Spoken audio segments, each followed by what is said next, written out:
ঢাকা দিনের শেষে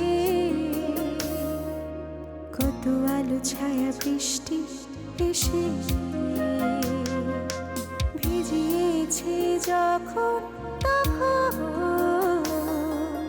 ভেসে গেছি কে যে কখন তবু আবার এসেছি মোরা পেরিয়ে জীর্ণ জরা আলো হাসি গানে ভরা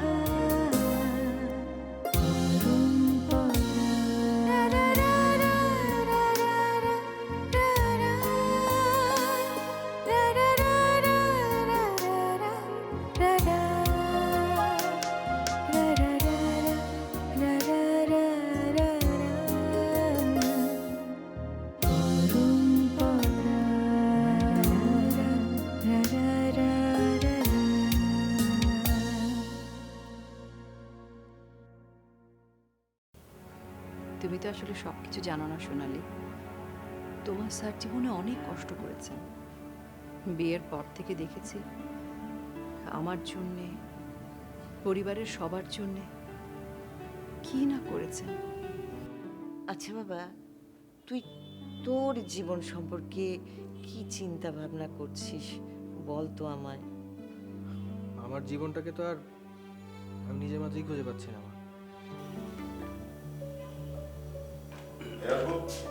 আয় আয় বস। বলো কেন ডেকেছো? তুই কি নতুন কোনো বিজনেস স্টার্ট করছিস? নতুন বিজনেস কই না তো ভাই। আরে নতুন কিছু করলে তো অবশ্যই তোমাকে জানাতাম। না ওই যে আমাদের আর&ডি ছেলেটা কি যেন নাম? ও ওর নাম হচ্ছে রাতুল। হ্যাঁ ওই রাতুলকে নাকি কি প্ল্যান করতে দিয়েছিস? না না ভাই শোনো, বর্তমান বিশ্বের সবচেয়ে ব্রিলিয়েন্ট পোস্ট হচ্ছে রিসার্চ অ্যান্ড প্ল্যানার। তো আমাদের দেশে তো এই বিষয় নিয়ে কেউ কোনো কাজ করে না, তাই এই সমস্ত বিষয়ে কিছু উদ্ভট আইডিয়া আমি ওই ছেলেটাকে দিলাম, দেখি ওর মানে ক্রিয়েটিভিটির লেভেলটা কি। ও আচ্ছা তাই বল। তা তোর এই উদ্ভট আইডিয়াটা কি একটু জানতে পারি? ভাই আমি ওকে বলেছি যে আমরা একটা অনলাইন লেবার সার্ভিসের কাজ করতে চাই। ওকে, অনলাইন লেবার সার্ভিস। হ্যাঁ ভাইয়া, অনলাইন লেবার সার্ভিস। আমাদের কাজটা হচ্ছে মানে হয় না যে ঢাকা শহরে হুট করে অনেকের বাড়িতে একটা কাজের প্রয়োজন হয় অথচ লোক পাওয়া যায় না। তো আমাদের কাজ হচ্ছে তাদেরকে লোক সাপ্লাই দেয়া। আমি তাকে বলেছি একটা ফাইল রেডি করতে ডিটেলিংয়ে, আর ক্লায়েন্ট আমাদের সঙ্গে কিভাবে যোগাযোগ করবে, আমরা কিভাবে তাদেরকে সার্ভিসটা দিব বা আমাদের প্রফিটটাই বা কী হবে সেটা নিয়ে টোটাল একটা বাজেট এবং একটা প্রজেক্ট সে রেডি করে আমাকে দেখাবে। ওকে, বাট এই ধরনের আইডিয়া তো বাইরের দেশে অনেক আগেই শুরু হয়ে গেছে। সো আমার মনে হয় পোটেনশিয়াল মার্কেট। দেখ কি প্ল্যান দেয়, আইডিয়াটা কেমন হয়। ভাইয়া তোমার কাছে আমার একটা বিষয় জানবার ছিল। কি বিষয় বলতো? গত মাসে আমাদের কোম্পানি ব্যাংকের কাছ থেকে একটা বড় অঙ্কের লোন নিয়েছে। সেই লোনটা আসলে কি কারণে নেওয়া হয়েছে সেটা জানতে চাচ্ছি। ও ওই লোনটা, ওটা দিয়ে তো আমাদের নতুন প্রজেক্টের কাজ চলছে। ও আচ্ছা, ঠিক আছে তুই যা। ঠিক আছে আসি।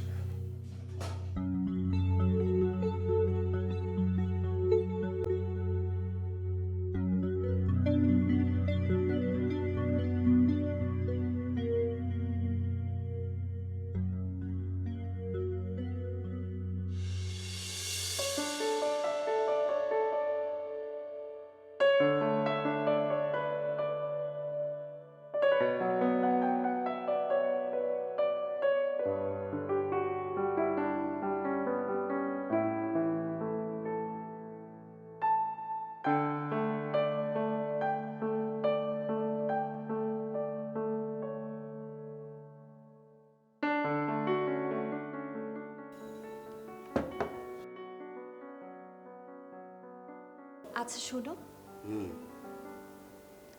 সুজানার ব্যাপারে একটা সিদ্ধান্ত নেওয়া দরকার। হু হু করছো কেন? কি সিদ্ধান্ত নিতে হবে জানো? হ্যাঁ জানি তো। সুজানার ব্যাপারে কি সিদ্ধান্ত নিব বলো তো?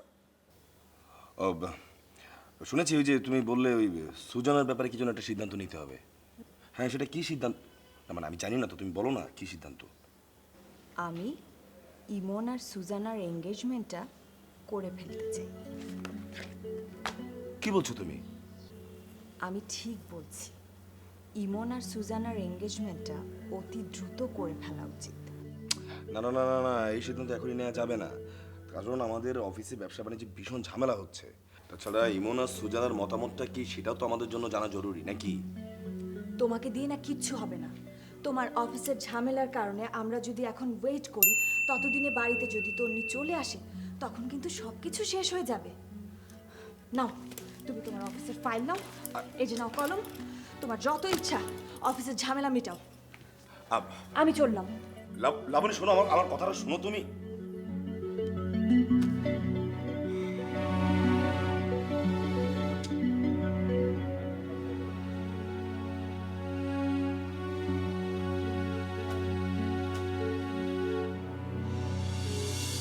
এসব তুমি কি বলছো? আমি যা বলছি একদম ঠিক বলছি। হিসাম আর তোদের সঙ্গে বিজনেস করবে না, আর ও যে টাকা ইনভেস্ট করেছিল সে টাকা রিটার্ন চেয়েছে। এক্সকিউজ মি, এটা এখন কি করে সম্ভব মম? প্রজেক্টটা শেষ পর্যায়ের দিকে চলে এসেছে, এটা এটা কি করে হয়? কেন হবে না? সেও তো এসেছিল 7 সমুদ্র 13 নদী পার হয়ে কানাডা থেকে তোদের সাথে বিজনেস করার জন্য। তোরা তো রেসপন্সও করিসনি, রেসপেক্টও শো করিসনি। এনিওয়ে, আমি এসব কিছু জানি না, আমি ভাই এসবের মধ্যে নেই। এনিওয়ে, যাচ্ছি। মম, উফ।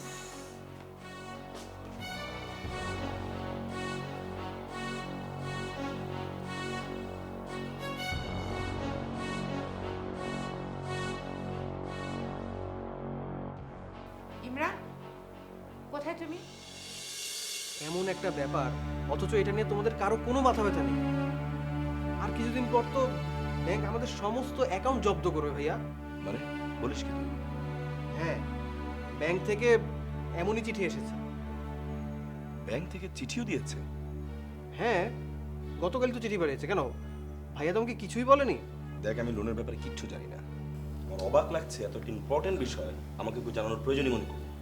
বিশ্বাসই করতে পারছি না। ভাইয়া, তুমি একবার ভাবতে পারছো এখন কি হবে?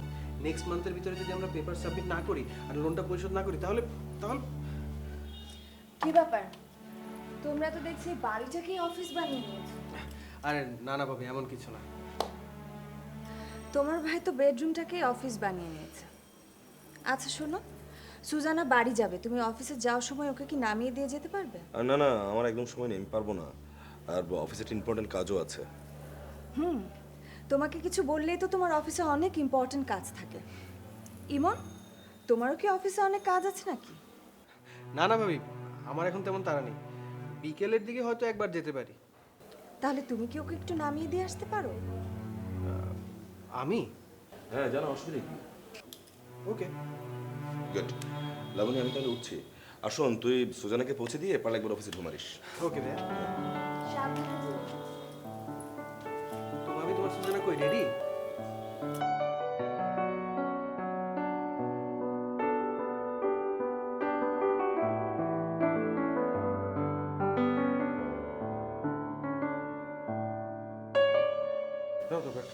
দাঁড়াও, এই ওষুধটা মনে করে খাবে, মনে থাকবে তো? অবশ্যই মনে থাকবে, কেন মনে থাকবে না? তোমার তো সব কিছু ভুলে যাওয়ার স্বভাব। আহা, ওষুধ হচ্ছে একটা প্রয়োজনীয় জিনিস, সেটা আবার ভুলবো কেন? অবশ্যই খাবো। যাদের ভুলে যাবার স্বভাব, প্রয়োজনীয় কি আর অপ্রয়োজনীয় কি তারা ভুলে যাবেই। তুমি এসব নিয়ে একদম চিন্তা করো না। চিন্তা করব না? এত বড় একটা অ্যাক্সিডেন্টের ধকল শেষ হবার পর এখন আবার চাকরি করতে যাচ্ছ। তুমি কখনো চাকরি করেছো? শারমিন, আমাদের প্রতিষ্ঠানটা তিলে তিলে আমি গড়ে তুলেছি।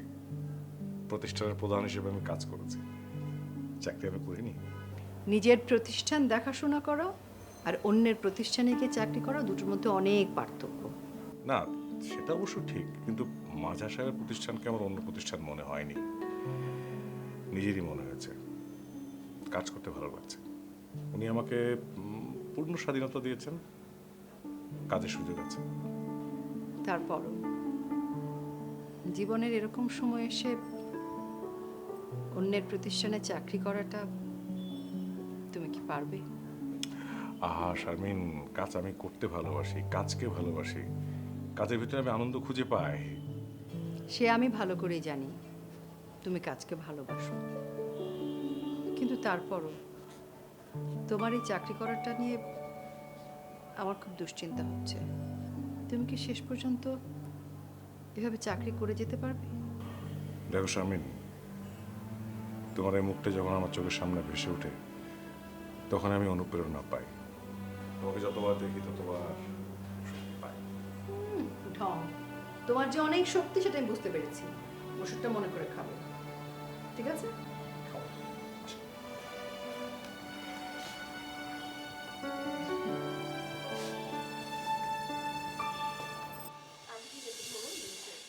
নিশা, আপনার ফোন।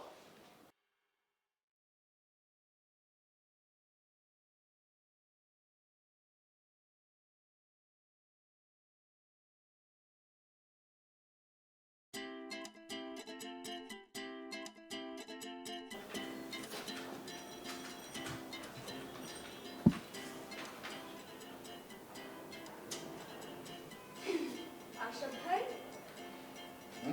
এত গভীরভাবে কি চিন্তা করছেন? হ্যাঁ, চিন্তার কি শেষ আছে ম্যাডাম? একটা চিন্তা মাথা থেকে নামে আরেকটা চিন্তা মাথায় এসে ধরে। আচ্ছা আচ্ছা, তা এবার নতুন করে কি চিন্তা ভাবনা করলাম সেটা আমাকে বলা যাবে? না, আপনাকে বলতে কোনো অসুবিধা নাই, কিন্তু আপনি শোনার পর আপনার মাথা তো ভারী হয়ে যাবে। তাই নাকি? আপনি চিন্তা করবেন সেটা শুনে আমার মাথায় আবার চিন্তা শুরু হবে। হ্যাঁ, হবে তো। খুবই আশ্চর্যের ব্যাপার। তা কি হয়েছে একটু খুলে বলুন তো দেখি।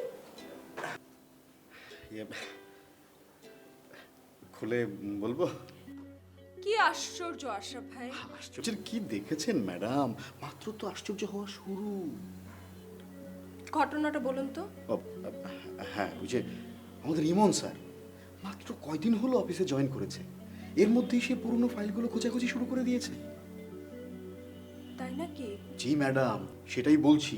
আচ্ছা, আমাকে একটা কথা বলুন তো, এই পুরনো হারিয়ে যাওয়া ফাইলগুলো দিয়ে ওনার কি কাজ?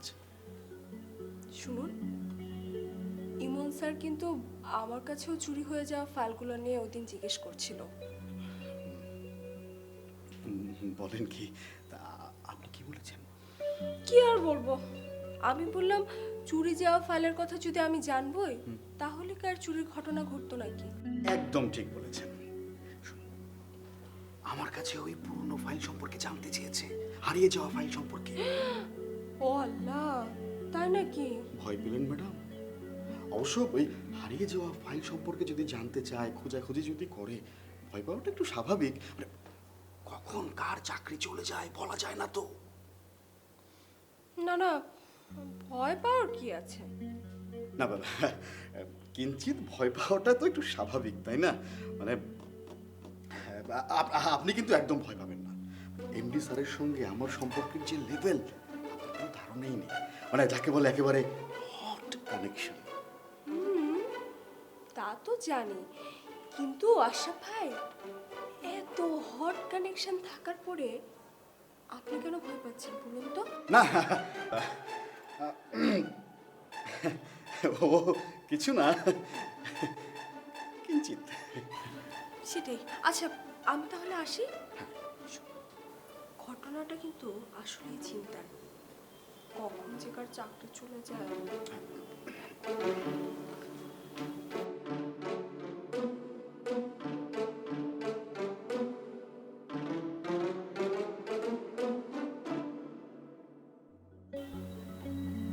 না, কিছু একটা আমাকে করতেই হবে।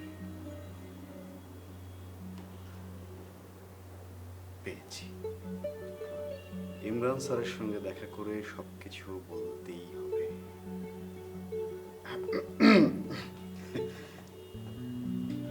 হ্যালো। তুমি হঠাৎ করে চলে যাচ্ছ কেন? আর কটা দিন থেকে গেলেই তো পারি। না না, আসলে বাড়ি থেকে এসেছে আজ অনেক দিন হয়ে গেল। তাছাড়া আমার ভার্সিটিও খোলা। তবে বেশ ভালো কাটলো কিন্তু তোমার সঙ্গে কটা দিন। তা অবশ্য ঠিক, বেশ ভালোই কেটেছে। তুমি কোথায় যাচ্ছ?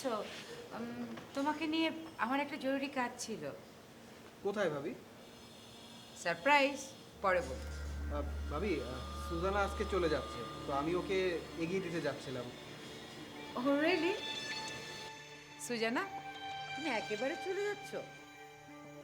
So sweet of you. No problem, আমরা যখন যাচ্ছি যাওয়ার সময় ওকে ড্রপ করবো, একটা রিক্সা নিয়ে চলে যাবে।